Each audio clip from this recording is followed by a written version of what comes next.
रवि, ओ God, अपने रहमत के फरिश्तों को हुक्म दो कि वो रवि के सिरहाने खड़ी हुई उसकी मौत को उसे छूने की इजाजत न दे। बरसों पहले जो कहानी इस अस्पताल में शुरू हुई थी वो ऐसे अस्पताल में खत्म न हो। कौन सी कहानी माँ? एक औरत की कहानी जिसकी शादी नहीं हुई थी और वो माँ बनने वाली थी। एक बच्चे की कहानी जिसे उसने जन्म दिया और उसे कह दिया गया कि उसका बेटा मरा हुआ पैदा हुआ है।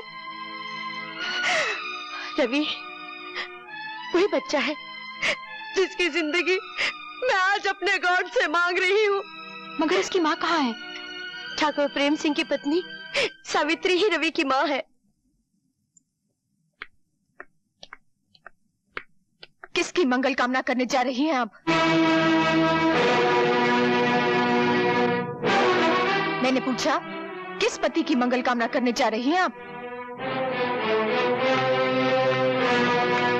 कौन हो तुम? यहाँ किस लिए आई हो? हूँ तो एक कोठे वाली और नाम है मुन्नी बाई, लेकिन मैं भी आपकी तरह घरवाली बनना चाहती हूँ। इसीलिए आज करवा चौथ के दिन आपके दरवाजे पर 2 चुटकियां सिंदूर की मांगने आई हूँ। अपने पाँव में बंधे हुए घुंघरू को देखो और फिर मेरे मंदिर जैसे घर पर नजर करो जहाँ तुम इस वक्त खड़ी हो।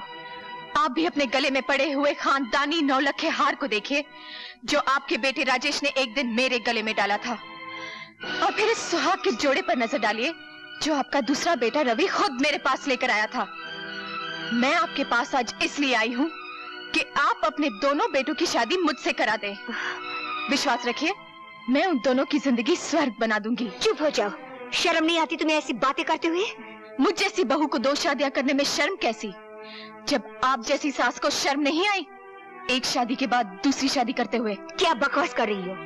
थोड़ा सा दिमाग पर जोर डालिए और याद कीजिए, एक विजय नाम का शूरवीर आपकी जिंदगी में आया था। ये झूठ है।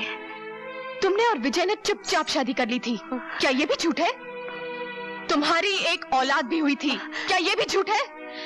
जिसे डॉक्टर और तुम्हारे बाप ने मरा हुआ करार दिया था, क्या ये भी झूठ है?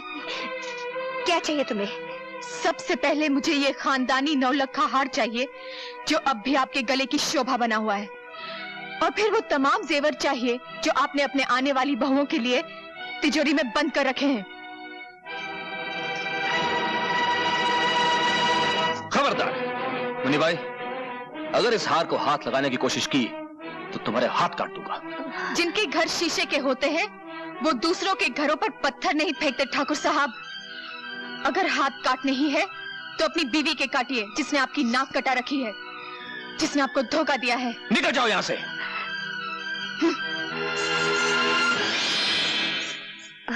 अब मैं तुमसे पूछता हूँ सावित्री, जो कुछ इसने कहा क्या वो सच है? इतना बड़ा सच छुपाया तुमने मुझसे, अपने पति से, जिसे तुम परमेश्वर मानती थी? मैं पूछता इतना खूबसूरत धोखा क्यों किया तुमने मेरे साथ? क्यों किया? आखिर क्यों? वक्त से बढ़कर धोखेबाज और कोई नहीं होता। जो सच्चाई कड़वी हो उसे छुपाना कोई पाप नहीं है। जो सच्चाई बोलने से घर में आग लग जाए उसे ना बोलना ही ठीक है। मरते वक्त मेरे पिताजी ने मुझसे ये वचन लिया था,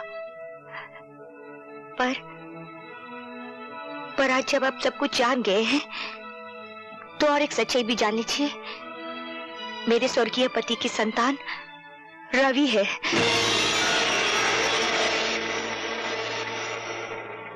पर मैं आपके चरणों की सौगंध खाकर कहती हूँ, ये जानती हुई कि रवि मेरा बेटा है, मैंने उसे आज तक बेटा कहकर पुकारा नहीं। माँ के सामने बेटा हो और माँ उसे गले से ना लगाए, ये कोई छोटी बात नहीं है। बड़े बड़े कारनामे हैं तुम्हारे, छोटा काम तो तुमने कभी किया ही नहीं ना। मेरे बेटे राजेश को जानबूझकर इतना प्यार दिया कि वो गलत रास्ते पे चला जाए। ममता का नाटक करके जहर दिया तुमने उसे, और एक माँ होकर धीरे धीरे उसे गुनहगार बना दिया, और फिर अपने असली बेटे को एक देवता के रूप में मेरे सामने पेश कर दिया। ये सच नहीं है। मैं जिंदा नहीं छोड़ूंगा तुम्हें।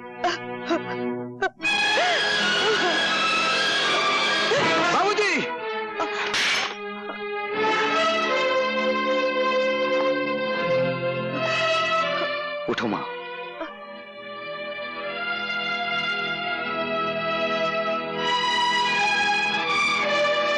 भगवान की निगाहों के सामने कोई गिरा हुआ नहीं होता। बाबूजी, पहाड़ से फेंका हुआ आदमी शायद बच जाए, लेकिन नजरों से गिरा हुआ आदमी कभी नहीं बचता।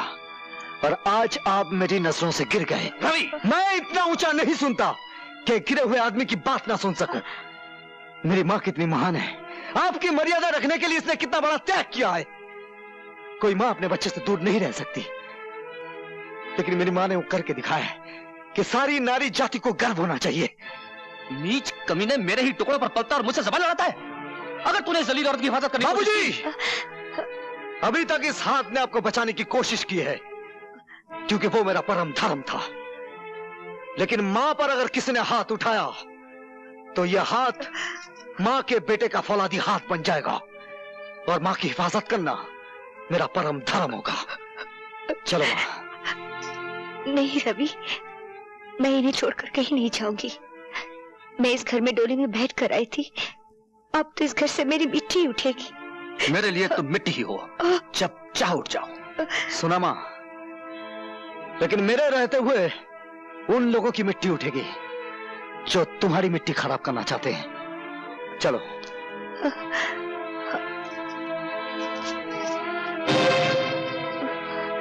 क्षमा और दया का दान तुम्हें इन दरवाजों से नहीं मिलेगा मां। इस खानदान की तो यह रस्म है कि जख्मों पर मरहम ना लगाया जाए, पहले उन पर नशा चलाया जाए, बाद में नमक छिड़का जाए। आओ आओ।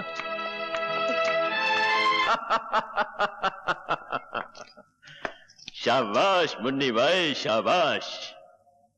बरसों के बाद आज वो दिन आ गया है बेटे, जिसका हमें इंतजार था। लोहे की वो दीवार चकनाचूर हो गई है जो आज तक प्रेम सिंह को मुझसे बचाती रही। आज हम सबको अपना अपना हिसाब चुकता करना है।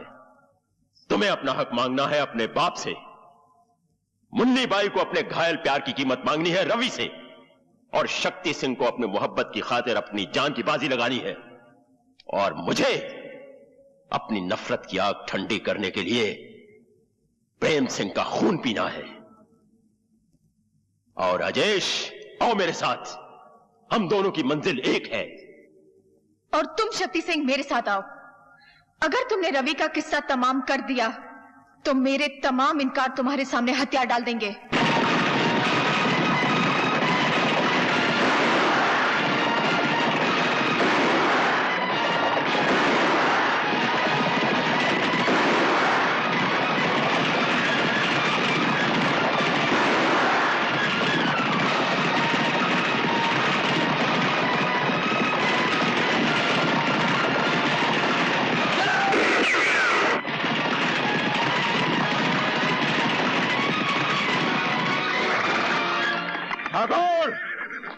बाहर निकल और सामना कर अपनी मौत का, जिसने तुझे बरसों ढूंढा है और आज तेरे दरवाजे पर आ पहुंची है।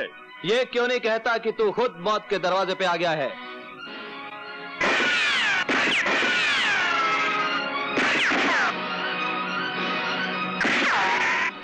राजेश, हवेली के अंदर से सिर्फ एक बंदूक आग उगल रही है। तुम हवेली के चप्पे चप्पे से वाकिफ हो, हवेली का खुफिया रास्ता बताओ। रवि, आज फिर किसी जगह जुल्म की आंधी उठी होगी, किसी सुहागन का सिंदूर खतरे में पड़ गया होगा। बेटा, तू जल्दी जा, जल्दी जा।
पानी